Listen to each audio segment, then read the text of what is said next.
Oh my goodness. Okay, right, let's start this. Dawn of the Future, guys. I have literally just read the novella. So this is the FF15 that we were supposed to have as the finale. It was going to be the last DLC. It got cancelled. The one with the alternate version of Luna coming back, and the episode Aranea chapter that was going to be there, and some other details on Ardyn. Now, I've just read the translation. I'll leave a link in the description if you guys want to check it out, by a user called AutumsTwilight, who has done quite a comprehensive breakdown of the book, translated where they could, and I am absolutely dismayed.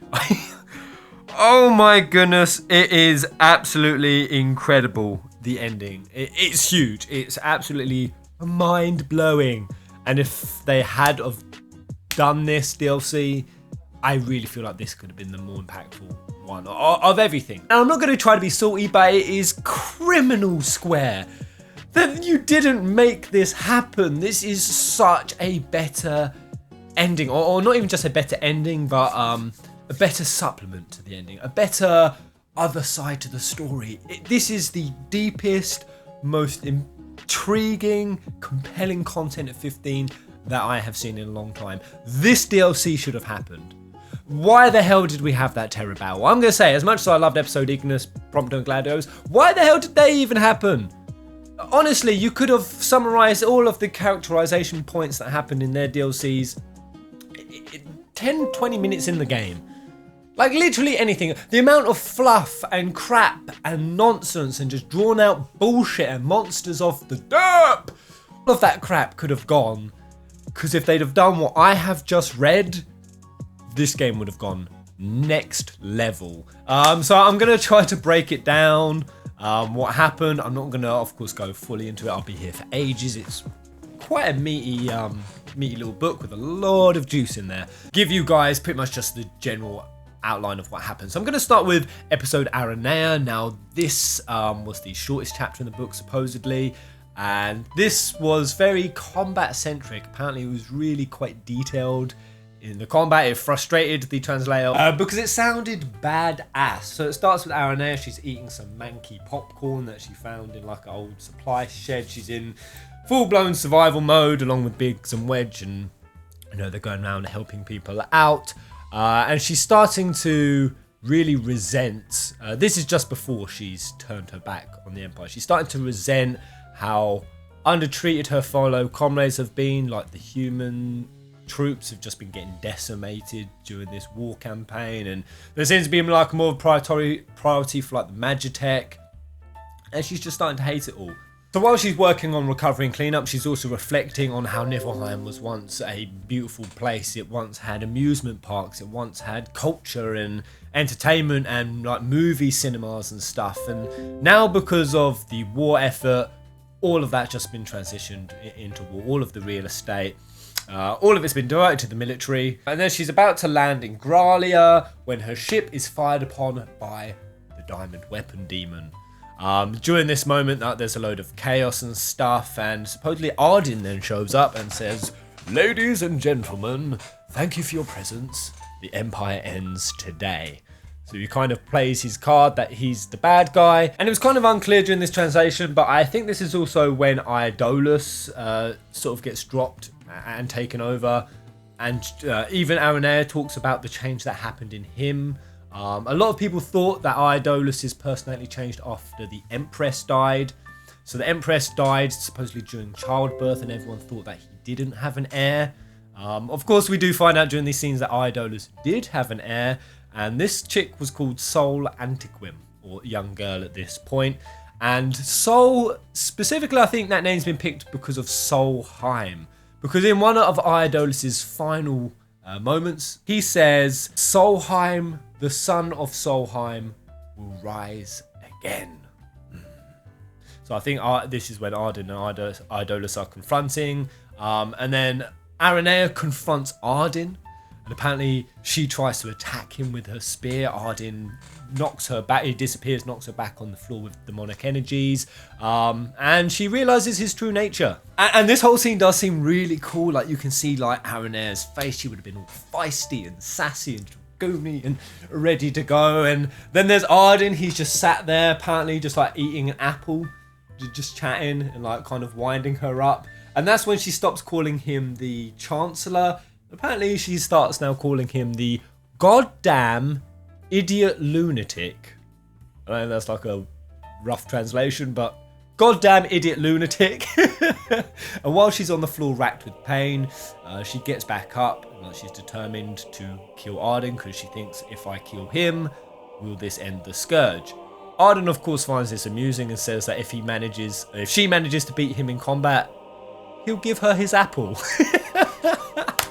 Ardyn, you bastard. So after offering out his half-eaten apple, Aranea thinks she gets the gist she ain't gonna beat him, and she scarpers off the ship with her spear. So she dives off, and as she dives off, she says she's quitting her job and that she hates him. And that's the reason why he left the Empire. That's how it then left off from that moment on.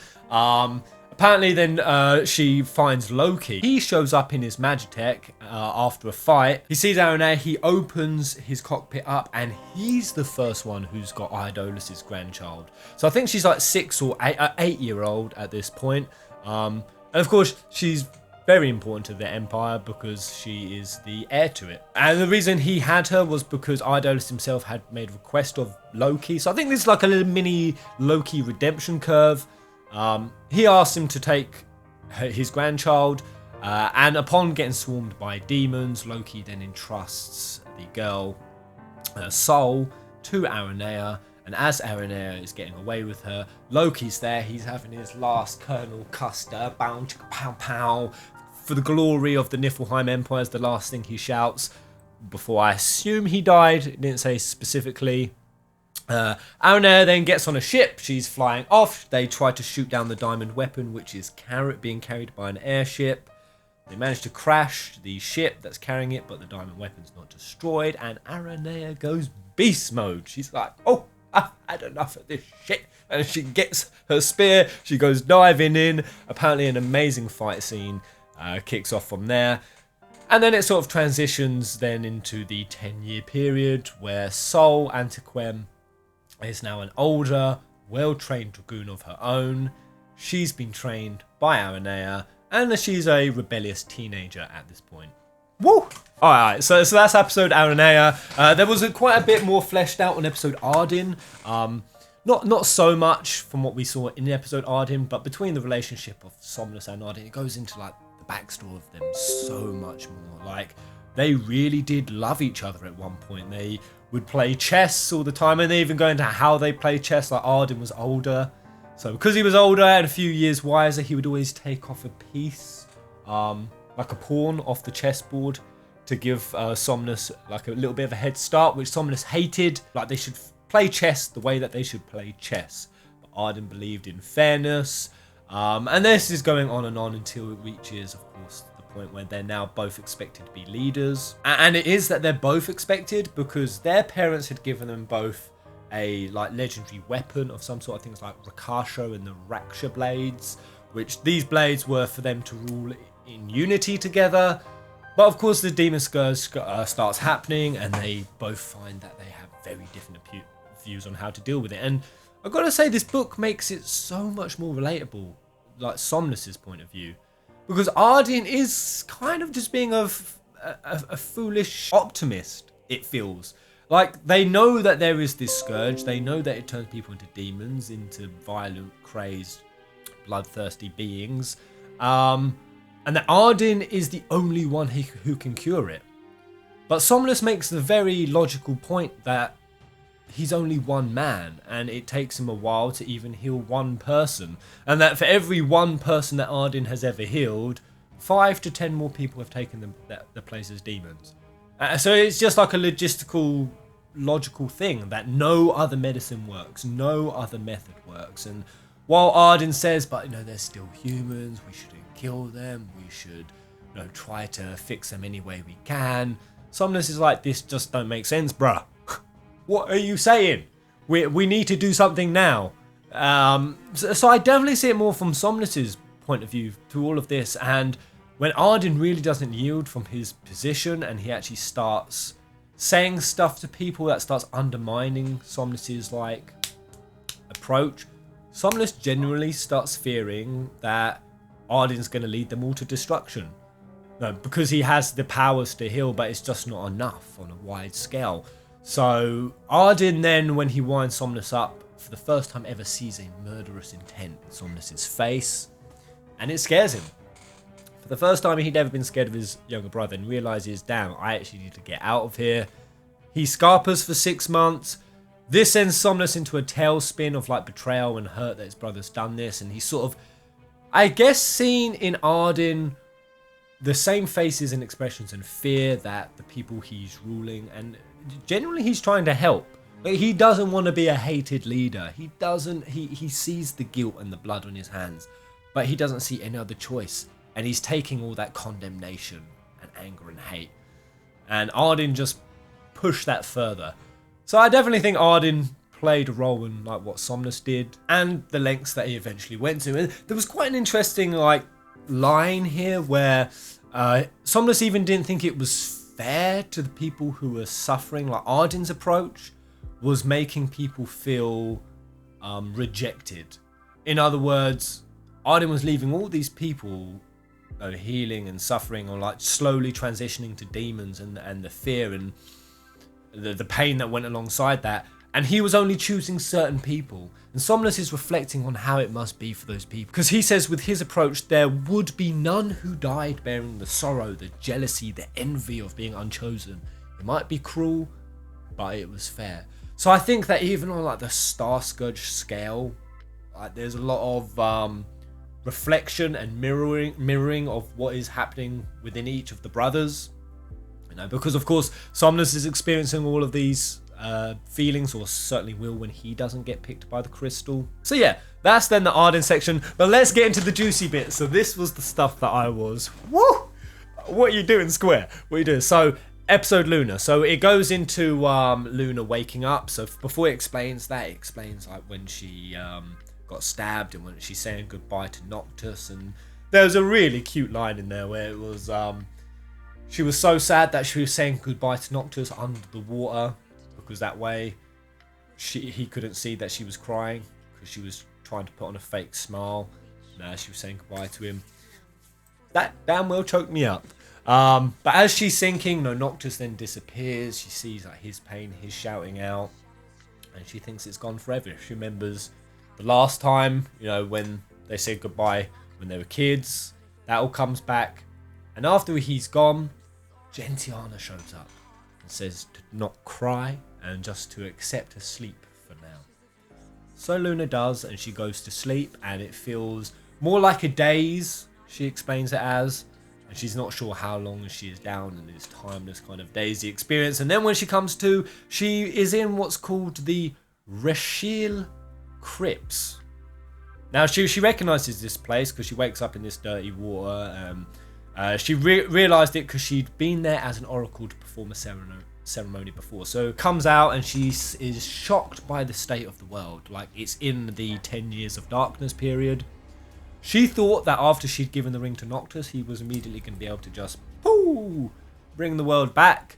And she's like, what the hell has happened here? It's really morbid. Everything's destroyed. She starts traveling around, and apparently she gets pursued by a Reaper.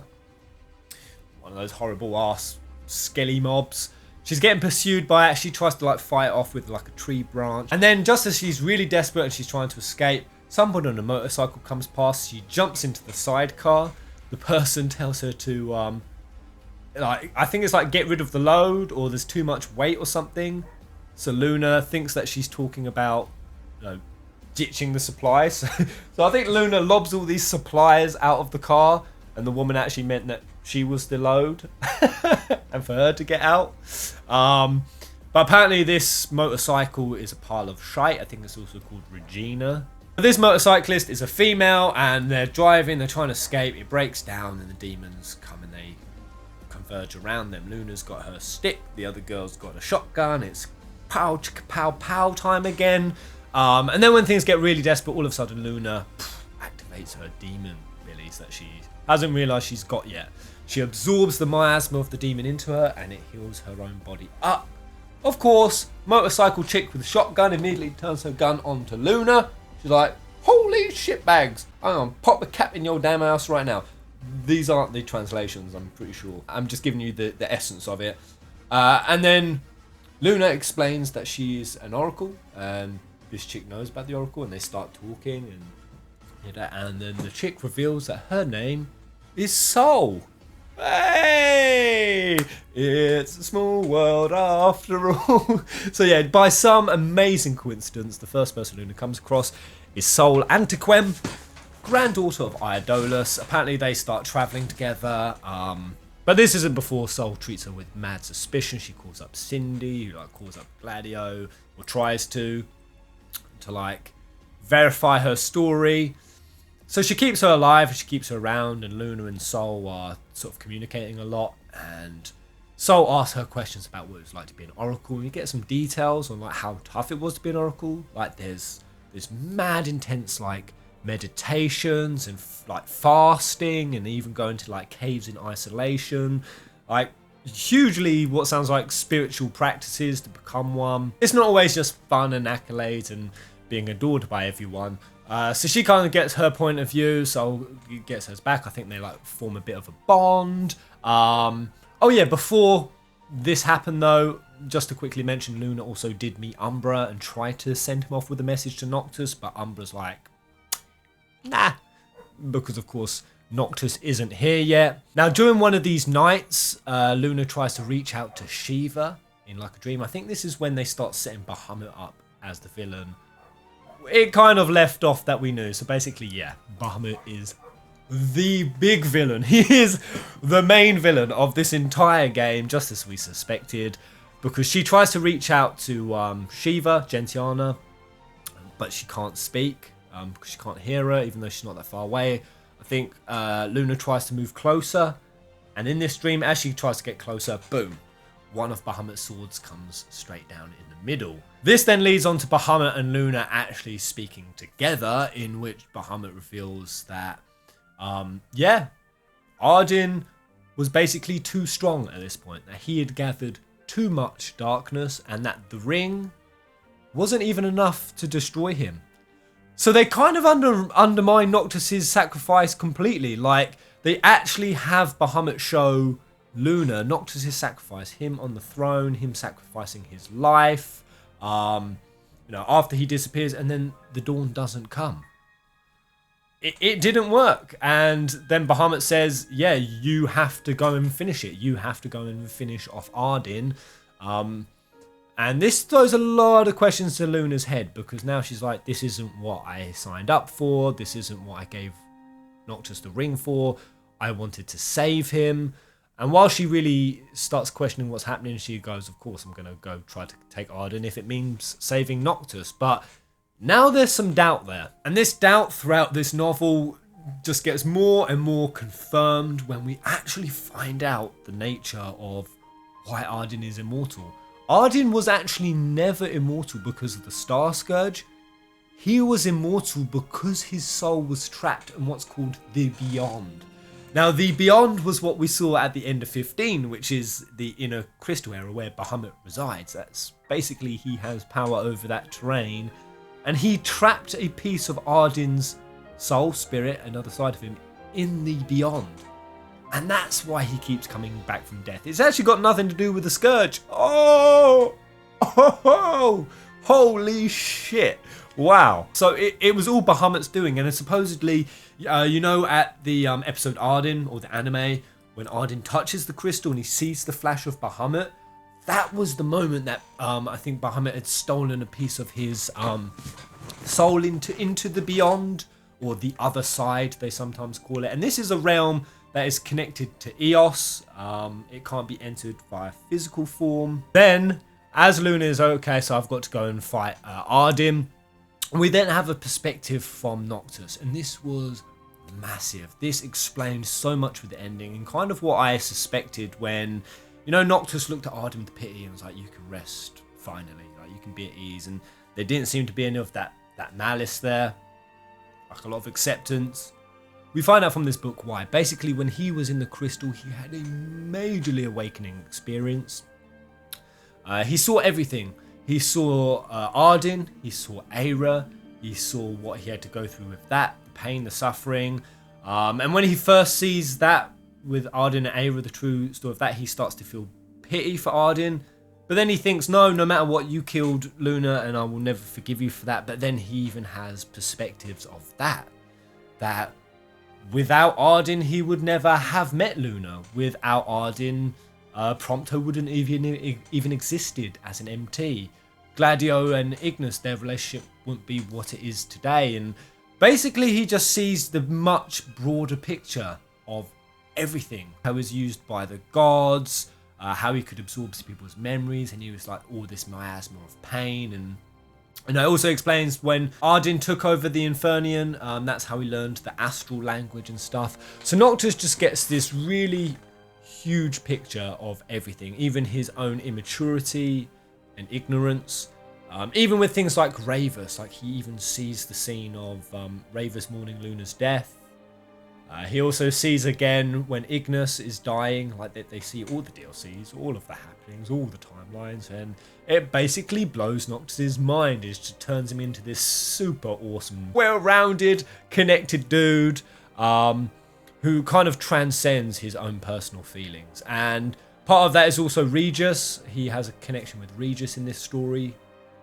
He has a conversation, a dialogue. Now, and Regis says that it's a parent's duty to care about their kids and worry about their kids, not vice versa, and that a king cannot lead by standing still. A king pushes forward, always accepting the consequences and never looks back. He hands Noctis his sword, Regis that is, saying it is to protect the people and the things that he loves. And when he vanishes, Noctis accepts. Once he really accepts that kingly duty, he wakes up in Angel Guard. So this is when we're changing the ending that we experienced. Timelines, I don't freaking know, they're all over the damn place. He wakes up and now he actually gets a note from Umbra that actually is from Luna this time saying, I'm safe. Again, because remember, Luna tried to leave a message for Noctis. This is so crazy. He gets the message, I'll wait for you at the Citadel. So Noctis is like, whoa, okay, let's go. So he jumps onto the boat, goes over to Gordon, where he suddenly meets somebody called Soul, waiting for him. So Soul is back. She seems like, maybe this is why they called her really important child of fate. Because by the sounds of it, it might be this Soul chick or the role that she's playing and the way it connects that is changing events up. And because, you know, her name is Solheim, and Idola said, Solheim, sunshine will rise again. It sounds very prophesizing. Anyway, Soul takes Noctis, they head off. Soul talks a bit about her meeting with Luna, explains that she's off to fight Ardyn. Noctis is like, wait, what? Luna mentioned in the notebook that she's going to the Citadel to talk to Ardyn, but she never told Noctis that Bahamut had asked her to kill Ardyn. So he didn't know that bit. Soul also, while she's hesitant, she drops the news that she's now a demon, and of course, this would have been amazing to see. God damn, I've got a thorn in my foot. Ow! Ouchie. And so we then flip over to Luna, who is having difficulty convincing Ardyn. Like, I think at this point, she's recognized that Bahamut is a fraud, the true nature of Bahamut. And she tries to warn Ardyn that Bahamut is going to destroy everything. And Ardyn's like, sweet, I like the sound of that. Destroy everything, burn the place down to the ground. And Luna's like, no, we need to take him out. And she learns this when she obviously learnt the nature of the other side, the beyond, and says that, no, if we can get into the other side of the beyond, we might be able to finish him. But I think for Ardyn, who wants that, he's like, that's perfect. If the world can be destroyed and Bahamut, that's like his perfect resolution. All he wants is to see everything burn.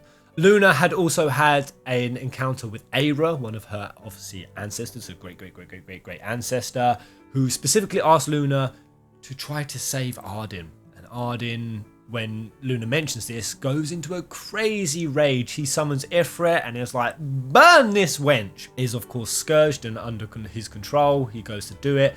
And this is when Luna goes badass mode. And she tries to absorb the scourge out of Ifrit.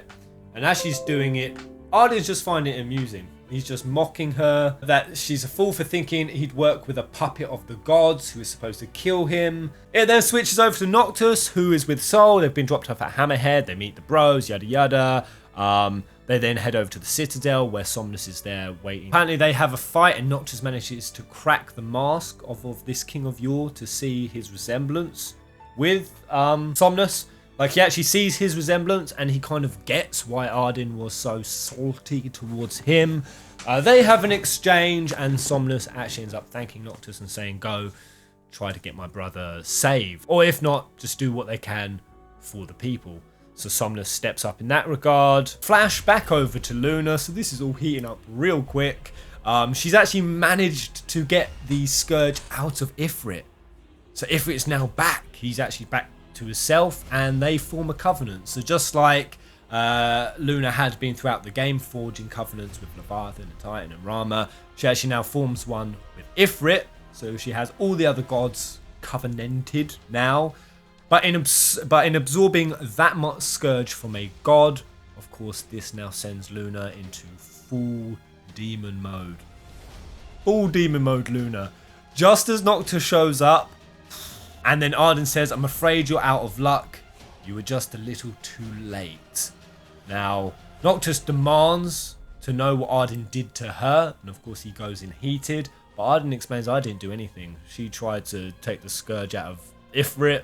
She did this through her own choosing. Before Ardyn and Noctis can square off, Luna comes at Noctis with her trident. She comes to try to kill Noctis. They're having a fight. Of course, Noctis is holding back. He's begging for her to remember him, to come back to herself. What a powerful way for this couple to come back together. Oh my goodness. It's killing me inside square.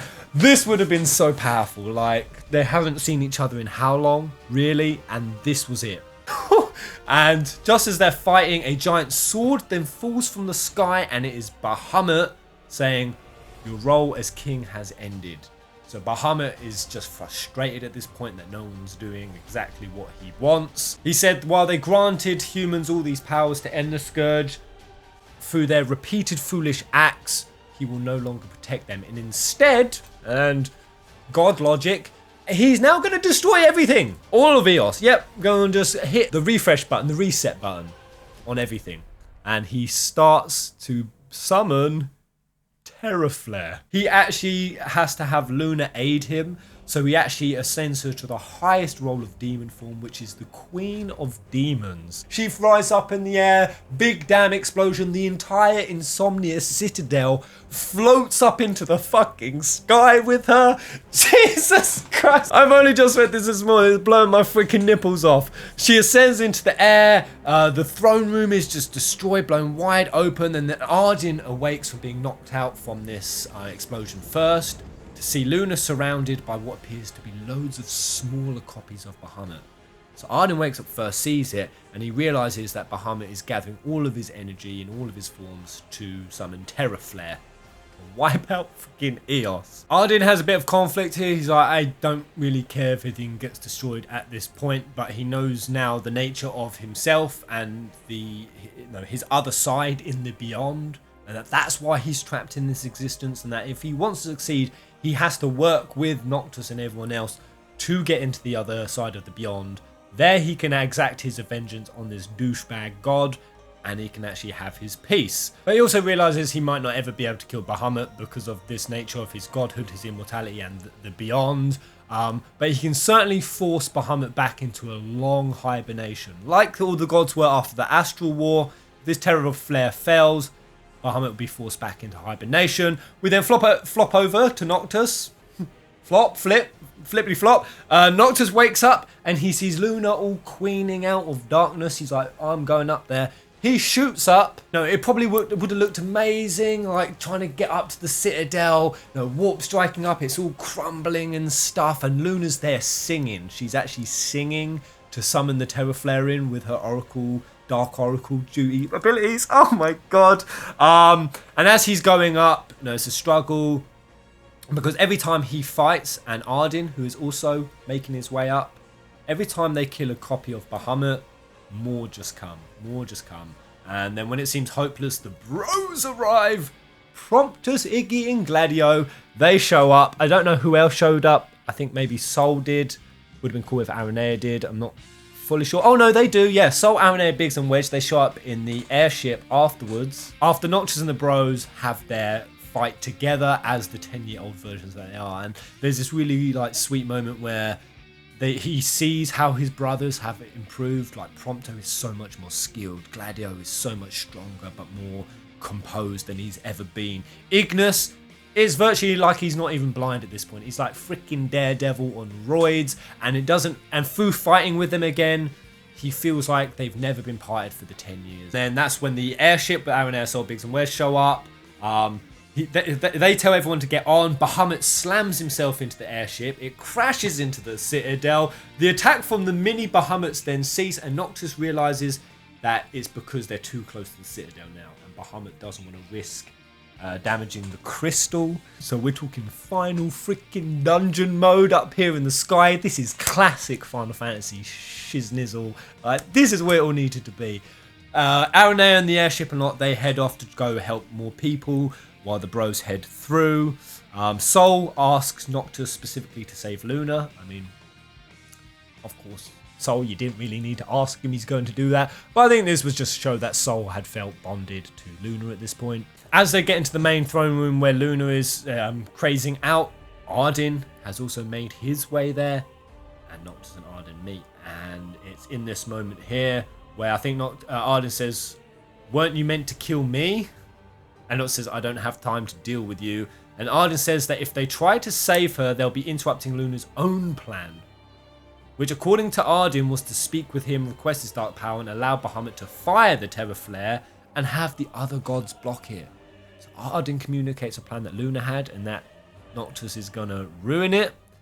And of course this now puts Noctis in a position where he has to listen to the word of freaking Ardyn. But after, again, the awakening experience that Noctis had of really seeing the bigger picture of everything to do with Ardyn, he realizes that in this situation, his calling to defeat Ardyn has become meaningless. And actually gives Ardyn the ring, as well as asks the kings of yore to go with Ardyn. Fuck! Oh my god! So, literally, the 113 kings that, of course, Noctis now commands, he has to ask them to go with Ardyn, and to once can go under Ardyn's follow and Ardyn's rule. That is deep on so many freaking levels. That has just ruptured my lore anus. I mean, you guys get how freaking deep that is. You guys get it. And they go with him. Now, of course, the reason he has to give him the ring and the powers of the king is because only Ardyn has a connection to the other side where Bahamut is. Get to the other side, of course, Ardyn has to let Noctis kill him again so he can get there. And he asks Noctis to do it, and Noctis summons the sword of the father, stabs it into Ardyn, but not far enough to kill him. He stops. And Ardyn then questions, why isn't he fulfilling his calling? And Noctis says because the reason he came to kill Ardyn was only because he thought it would purge the world of darkness from the planet. That while he can't forgive Ardyn for killing Luna and deeply hates him, he says that he won't sacrifice him. He says, I don't want to sacrifice anyone, but if this will save you. And Ardyn then admits for the first time, through that act alone there, that moment of hesitation and compassion, that Noctis has become a true king. Ardyn actually admits it. As much as it irritates him to say it, Noctis then summons the kings of yore and requests that they permit Ardyn to use the ring for the sake of saving the world. So instead of killing him to go to the other side, Ardyn now puts on the ring, even though knowing that putting on this ring, he has demon scourging him, so he's definitely going to get incinerated to the bones. So Ardyn knew he was going to go out from doing this. So significant moment of putting the ring. He goes into the beyond. Oh, and this is where it gets really deep. In the beyond, he meets Somnus, and they talk. For the sake of saving the world, for the sake of Ardyn's vengeance, for the sake of letting bygones be bygones, Somnus even says, I don't expect I'll be forgiven, but I'll apologize as many times as you want. The brothers come to like an agreement, and then there is Ardyn. His body is crumbling in demonic form. He walks up the throne steps, And he's just reflecting on the irony of everything, on the irony of this position, of the irony of this moment of life, just all of it. And he sits on the throne. And then he gets the sword, just like Noctis, and he slams it. And he brings the Kings of Yore. And then meanwhile, while this is happening, Noctis is actually now going up to Luna. Ifrit speaks to Noctis, and not to speak. And Ifrit explains that he did make a covenant with Luna before, and that the plan was basically legit for the other gods to get involved in this plan. Ifrit confirms it, and the other gods, so Shiva, Titan, Raman, and Leviathan, they appear and they announce that they're going to stand in opposition to Bahamut. That they got their job as gods while they are beneath him, because none of those have connection to the other. That's what gives Bahamut his power, is that he has control of this other realm, and this is of course what's twisted him to be such a megalomaniac asshole. And Bahamut says, if you try to do this, I'll destroy every single goddamn one of you. And they're like, come at me, bro. And so he goes for him. He drains the rest of the power out of Luna that he can. And apparently at this point Luna falls and Noctis warps and gets her mid-air, nice and safe, but she's passed out. During this meantime, Luna is having another dream of Noctis and her when they're kids. And like there's a beautiful scene where it's like, you did come for me, and they have this whole dialogue. And then the final showdown happens on both sides. So Bahamut in the real world at this point, he fires his Terror Flare, and the other gods, they assemble. They put their protection, all of the powers combined together to protect against Terror Flare for Eos. Woo-hoo! And then on the other side, Ardyn is there with the kings battling Bahamut. Ardyn at this point is pretty much done for. He's gone.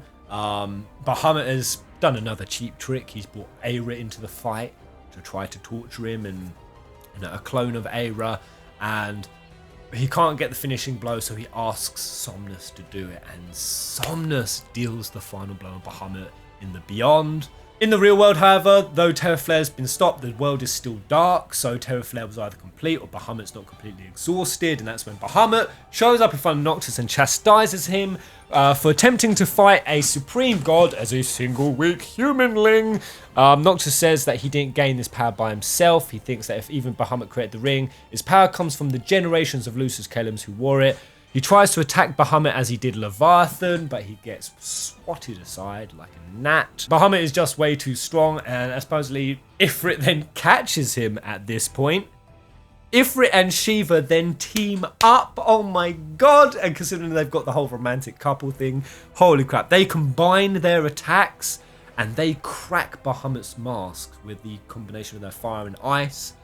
And in this cracked mask, again, they see another likeness to Noctis and Somnus. That basically, yeah, under that mask is another Kalem, or in other words, the Kalems were made in Bahamut's image. After this crack, it flashes back to Ardyn, who's in his last moments. Aira appears, the real Aira this time, and that he says, as his soul is beginning to crumble and vanish in exhaustion, he wonders if he finds it fine that he's gonna just die and be forgotten by everyone.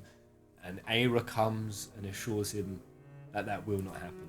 Oh, so beautiful, man. This is huge. On the other side, Noctis and Bahamut fight. Noctis realizing that at this point, if he goes through with it, humanity will now be godless. Classic Final Fantasy. This is so classic. This had to have been the original concept because this is beautiful. Noctis knows that the world will now be godless. And that, yeah, powers will be gone, and that there will be a lot of price to be paid for this. But Noctis says that if this is what it takes to not be led with the capricious guidance of such egotistical gods, then so be it. He strikes down Bahamut, and as he does, the whole thing on the Citadel, the power evaporates. The Citadel falls, it's falling, everyone's still inside it. Oh my god, we're gonna die. And then boom, Titan jumps in, catches the Citadel. Oh, wow. Or Noctis specifically summoned him. The crystal is now summoning all the rest of the darkness from the rest of the world. It's coming in. Apparently Titan grabs onto Luna. He picks up Luna and the other characters jump onto his hand, all the characters. They escape as the citadel finally crumbles, and then on the ground, Luna's still unconscious. Noctis wonder if she'll ever wake up. No, since it was that Bahamut brought her back to life, would she now be gone forever? And in these last moments, the gods appear. Their powers are about to exhaust. They're about to leave humanity alone in this world. Some probably amazing dialogue happens, and then just before Gentiana leaves with the other gods, she leaves a parting gift of reviving Luna. Noctis and Luna embrace, and she says a tearful goodbye to Gentiana, and then in that beautiful, powerful, profound moment, everyone just watches the dawn together and laughs. Holy shit. The book then ends with an epilogue from Regis's perspective, describing how each region is recovering from damage. Noctis and Luna's wedding is in Altissia. Thank you to Corsi, Gladiolus, Ignis, and Prompto for the contributions. And the rest of humanity at this point, he then congratulates Noctis on their wedding and wishes them eternal happiness. Oh, and it ends. Oh, okay, that took me quite a while to break down. Sorry it took me so long to ramble through, and it would have been very rambly, but wow. That is some powerful stuff, guys. I feel so bad that we didn't see that. There are so many themes of just like classic Final Fantasy. The Citadel, the destruction of gods, like all of that is so on fleek. They're like the curve of like Ardyn, like the fully rounded out curve. It just feels like this would have completed everything.